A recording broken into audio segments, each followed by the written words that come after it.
The first time I realized my mother-in-law wanted to ruin my wedding was when she walked into the bridal boutique and said, loud enough for everyone to hear, "That dress makes you look fat. Are you sure you want to embarrass yourself on your big day?" My hands shook on the fabric, and the other brides trying on gowns turned to stare. I swallowed hard, but inside I was already crumbling. How could someone hate me so much when all I ever wanted was to be part of her family? I'm Amy, I'm 27, and this is my story. When I met Daniel, I thought I'd found my forever. He was gentle, funny, and he had the kind of smile that made you believe in safety again. But his mother, let's just say she never liked me. From the start, she'd make little digs about me not being the type of girl Daniel should marry. I brushed it off because love made me hopeful. I thought, maybe with time, she'll warm up. I was wrong. The day Daniel proposed, she didn't even congratulate us. She folded her arms and said, "Are you sure about this, son? Marriage is a lifelong mistake if you marry the wrong person."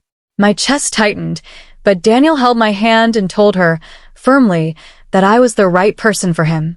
For a moment, I believed love would win. But planning the wedding became a war zone.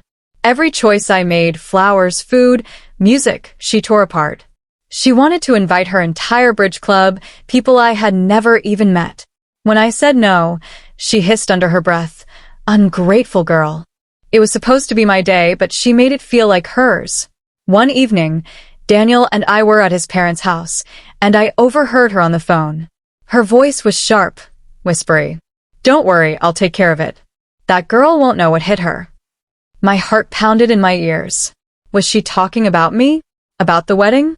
I tiptoed back into the living room, pretending I hadn't heard.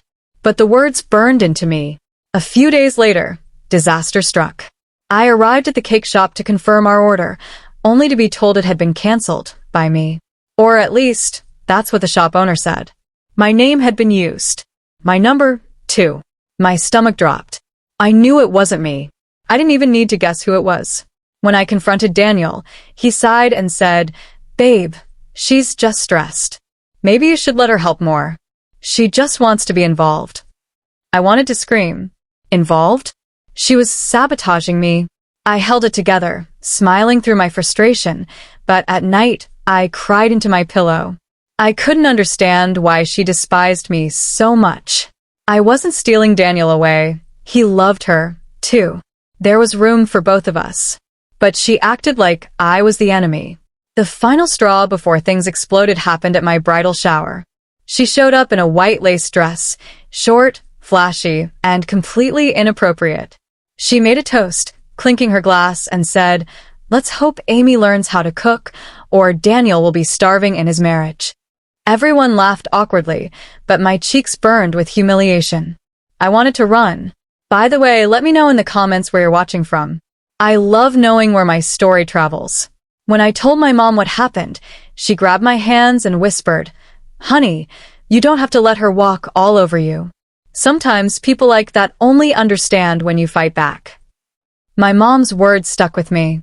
Maybe she was right, but fighting back wasn't easy. Every time I looked at Daniel's mom, I saw a woman determined to crush me. And the closer the wedding got, the bolder she became. She even hinted she might not come to the ceremony unless I changed the venue to the church she liked. Still, I tried to breathe through it, tried to focus on marrying the man I loved. Until the night before my wedding. That's when she crossed a line I could never forgive. The night before my wedding, I got a call that froze me in place. It was from the hair and makeup team I'd booked months in advance. The woman on the line said, "Hi, Amy. We just wanted to confirm you're canceling your appointment tomorrow. We're so sorry it didn't work out." Canceling? My throat closed. I hadn't canceled anything. She told me someone called, using my name and number, to cancel my bridal services. My heart sank. I didn't need a detective to figure out who it was. I hung up and burst into tears. This wasn't a mistake. This was intentional.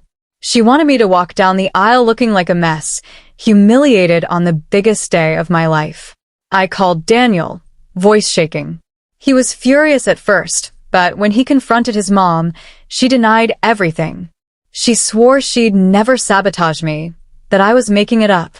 But deep down, I knew. The venom in her eyes, when she looked at me, told me all I needed. That night, lying awake, I thought about my mom's words. Sometimes, people like that only understand when you fight back. And something inside me hardened. I wasn't going to let her destroy me. If she wanted a war, she'd picked the wrong bride. So, I came up with a plan. At the wedding, she strutted in wearing a long, shimmering gown. White again, of course. The guests whispered, some even rolling their eyes. She smirked at me as if she'd already won. But I was ready. Right before the ceremony started, I asked the officiant for a moment.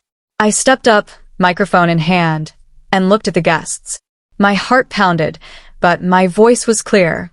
I want to take a moment to thank everyone who supported Daniel and me. But I also want to be honest. This journey hasn't been easy. Some people tried to cancel my cake, my hair, my makeup, even my happiness. Can you believe that? There were gasps. Eyes darted around. And then I turned, slowly, to face her. She shifted in her seat, her smile faltering. But you know what?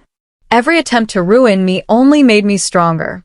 Today, I stand here more certain than ever that love is worth fighting for. Applause broke out, but the whispers started too. Guests glanced at her, connecting the dots. Her reputation began to crumble right there. She tried to laugh it off, muttering, "She's exaggerating," but no one believed her anymore. During the reception, I made sure she was seated where everyone could see her. People avoided her, side eyes cutting her like knives. She went from smug queen to embarrassed outcast in just a few hours. My revenge wasn't loud or cruel. It was simple. I exposed her, without even saying her name. She destroyed herself. Daniel kissed me that night and whispered, "I'm sorry for not believing you sooner. I see it now. You were right all along." Hearing that was almost as sweet as the vows we'd just spoken. Afterward, things were never the same between her and the rest of the family. Her friends stopped calling as much. The bridge club she bragged about? They quietly pushed her aside. She still tried to play the victim, but everyone had seen enough to know the truth. As for me, I realized something important. People can only take your power if you let them. She tried to break me, but I refused to bow down. Instead, I walked away stronger, loved, and respected. So if you're ever facing someone who tries to tear you down, whether it's family, a partner, or anyone at all, remember this. You don't have to stoop to their level. Sometimes, shining a light on their darkness is enough. What would you do if your mother-in-law tried to ruin your wedding? Would you fight back or stay silent? Thanks for listening to my story. Don't forget to subscribe for more true stories like mine. You never know, you might hear one that feels just like your own.